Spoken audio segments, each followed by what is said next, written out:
ವಿದ್ಯಾರ್ಥಿಗಳೇ, ಪ್ರಶ್ನೆ ನಂಬರ್ 66 ಬಿಡಿಸೋದಾಯಿತು ಅಂತಂದ್ರೆ ವಿಡಿಯೋ ಆನ್ ಮಾಡಿ ಬಂದ ತಿಳಿಸ್ತಾನೆ. ಓಕೆ, ವಿಡಿಯೋ ಆನ್ ಮಾಡಿದರೆ ಈಗ ನೋಡ್ರಿ, ಬೋರ್ಡ್ ಕಡೆ ಲಕ್ಷ್ಯ ಕೊಟ್ಟು ನೋಡ್ಬೇಕು. ಕಲಿಬೇಕನ್ನೋ ಭಾವನೆದಿಂದ ನೋಡ್ಬೇಕು. ಹುಡುಗರು ಮಾಡ್ಯಾರೋ ಇಲ್ಲೋ ಹಿಂದೆ ಕೂತವರು ಚೆಕ್ ಮಾಡಬೇಕು, ಅಥವಾ ಪಾಲಕರು ಚೆಕ್ ಮಾಡ್ಬೋದು, ಬೇಕಾದ್ರೆ ಶಿಕ್ಷಕರು ಚೆಕ್. ಮೊದಲು ಮಾಡ್ಯಾರೋ ಇಲ್ಲೋ ನೋಡಿದಿಂದ ವಿಡಿಯೋ ಆನ್ ಮಾಡಿಸ್ರಿ. ಯಾಕಂದ್ರೆ ಏನು ಬರ್ಬರ್ತ ಗಣಿತಗಳು ಹೆಂಗೆ ನಡೆಸ್ಬೇಕು, ಹೆಂಗೆ ತಿಳ್ಕೊಬೇಕು, ಅಭ್ಯಾಸ ಹೆಂಗೆ ಮಾಡಬೇಕು ಅನ್ನೋದು ಈಗ ನಮಗೂ ಅನುಭವ ಬಂದಂಗೆ ನಾವು ನಿಮಗೆ ತಿಳಿಸಿ ಹೇಳಿ ಚಾಲು ಮಾಡ್ತೀವಿ. ಫಸ್ಟ್ ಗಣಿತ ಬಂದ ತಕ್ಷಣ ಮ್ಯೂಟ್ ಮಾಡಿಸ್ರಿ. ವಿದ್ಯಾರ್ಥಿಗಳು ಬಿಡಿಸಿದ ನಂತರ ಮ್ಯೂಟ್ ತೆಗೀರಿ, ನಾ ಬಂದು ತಿಳಿಸ್ತೀನಿ. ಆಮೇಲೆ ನಾ ತಿಳಿಸಿದ ಹಂಗೆ ಉತ್ತರ ಬಂದದೋ ಇಲ್ಲೋ ಪರೀಕ್ಷೆ ಮಾಡಿರಿ. ಅಂದರೆ ವಿದ್ಯಾರ್ಥಿಗಳು ಲಕ್ಷ್ಯ ಕೊಟ್ಟು ಗಣಿತ ಕಡೆಯನ್ನು ನೋಡ್ತಾರೆ, ಅವ್ರು ಮಾಡಬೇಕನ್ನೋಂಥ ಆಸಕ್ತಿನೂ ಬೆಳೀತದೆ. ಎಲ್ಲರೂ ಲಕ್ಷ್ಯ ಕೊಟ್ಟು ನೋಡ್ರಿ ವಿದ್ಯಾರ್ಥಿಗಳು. ಪ್ರಶ್ನೆ ನಂಬರ್ 66. ಶ್ರೀಮತಿ ಭಾಟಿಯಾ 75 ಪೆನ್ಸಿಲ್ಗಳನ್ನು ಮತ್ತು 60 ರಬ್ಬರ್ಗಳನ್ನು ತನ್ನ ವಿದ್ಯಾರ್ಥಿಗಳಿಗೆ ಸಮಾನವಾಗಿ ಹಂಚಿದಳು. ಅವಳ ತರಗತಿಯಲ್ಲಿರುವ ಗರಿಷ್ಠ ಸಂಖ್ಯೆ ಎಷ್ಟು? ಇಲ್ಲೊಂದು ಪ್ರಶ್ನೆ ಹೇಳ್ತಾನೆ ನಾನು ನಿಮಗೆ. ಇಲ್ಲಿ ಅರ್ಥ ಮಾಡ್ಕೋಬೇಕು.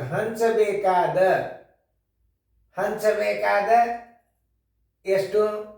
ಗರಿಷ್ಠ ಸಂಖ್ಯೆ ಎಷ್ಟು?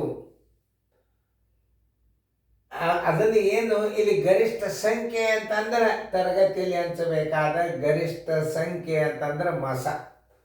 ಅದನ್ನು ನೀವು ವಿದ್ಯಾರ್ಥಿಗಳ ಗರಿಷ್ಠ ಸಂಖ್ಯೆ ನೀವು ಕಂಡು ಹಿಡಿಬೇಕಾದ್ರೆ ಏನು ಮಾಡಬೇಕು? ವಿದ್ಯಾರ್ಥಿಗಳ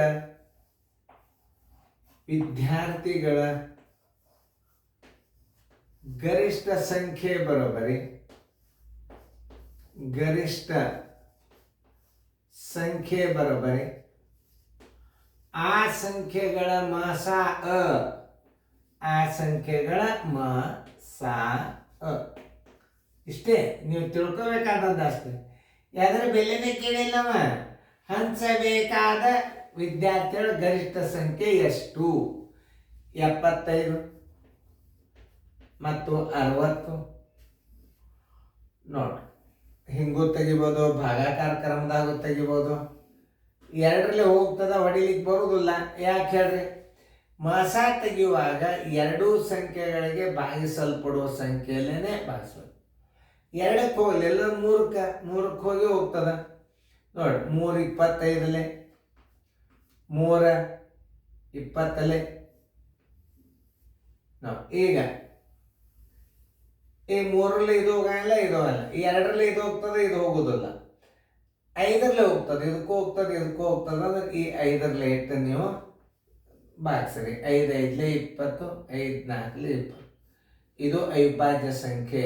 4ರ ಮಧ್ಯ 5 ಇಲ್ಲ, 5ರ ಮಧ್ಯ 4 ಇಲ್ಲ. ಆದ್ದರಿಂದ ಗರಿಷ್ಠ ಸಂಖ್ಯೆ ಬರೋಬ್ಬರಿ ಏನು? ಗರಿಷ್ಠ ಸಂಖ್ಯೆ ಬರೋಬ್ಬರಿ ಏನು? ವಿದ್ಯಾರ್ಥಿಗಳ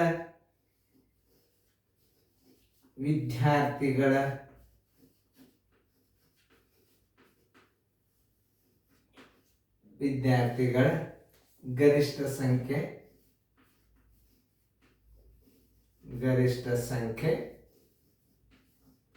ಬರೋಬ್ಬರಿ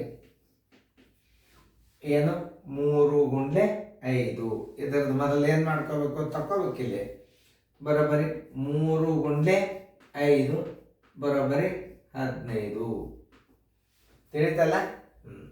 ಹಂಗಾರೆ ಉತ್ತರ ಏನಾಗ್ತಾರೆ? ವಿದ್ಯಾರ್ಥಿಗಳ ಗರಿಷ್ಠ ಸಂಖ್ಯೆ ಬರೋಬ್ಬರಿ ಎಷ್ಟು? 15. ಉತ್ತರ ಸಂಖ್ಯೆ ಎಲ್ಲಿದೆ ನೋಡ್ರಿ, 15 ಉತ್ತರ ಸಂಖ್ಯೆ ಬಿ. ಇಷ್ಟು ತಿಳ್ಕೊಂಡು ಗರಿಷ್ಠ ಸಂಖ್ಯೆ ಕೇಳಿದ ಅಂದ್ರೆ ಮಾಸ, ಕನಿಷ್ಠ ಹಂಚಬೇಕಾದ ಕನಿಷ್ಠ ವಿದ್ಯಾರ್ಥಿಗಳ ಸಂಖ್ಯೆ ಎಷ್ಟಂತ ಕೇಳಿದ್ರೆ ಲಸ. ಇಷ್ಟೇ, ಏನು ಮಾಡ್ಬಿರಿ ಅಲ್ಲ. ಈ ಪ್ರಶ್ನೆಗಳನ್ನ ಪದೇ ಪದೇ ನೋಡುವುದರಿಂದ ಗೊತ್ತಾಗ್ತದ. ಆಮೇಲೆ ಈಗ ಇನ್ನೊಂದು ಇದನ್ನ ಭಾಗಾಕಾರ ಕ್ರಿಯೆದಾಗ ಮಾಡ್ಬೋದು, ಭಾಳ ಸರಳ. ಅತಿ ದೊಡ್ಡ ಸಂಖ್ಯೆ 75, ಚಿಕ್ಕ ಸಂಖ್ಯೆ 60. ನೋಡಿ, 61 60 ಎಷ್ಟು ಉಳಿತು? 5. 7 6 ಆದ್ರೆ 1. ನೋಡ್ರಿ, ಇದೇ ಅಂಕಿಯನ್ನ ಈ ಶೇಷಕ್ಕೆ ನೀವು ಇದರಲ್ಲಿ ಭಾಗಿಸ್ರಿ. ನೋಡ್ರಿ, 15 4 60. ಯಾವ ಅಂಕಿಲೆ ಭಾಗ ಹೋತು? 60. ಆನ್ಸರ್ ಬರೋಬರಿ. ಗರಿಷ್ಠ ವಿದ್ಯಾರ್ಥಿಗಳ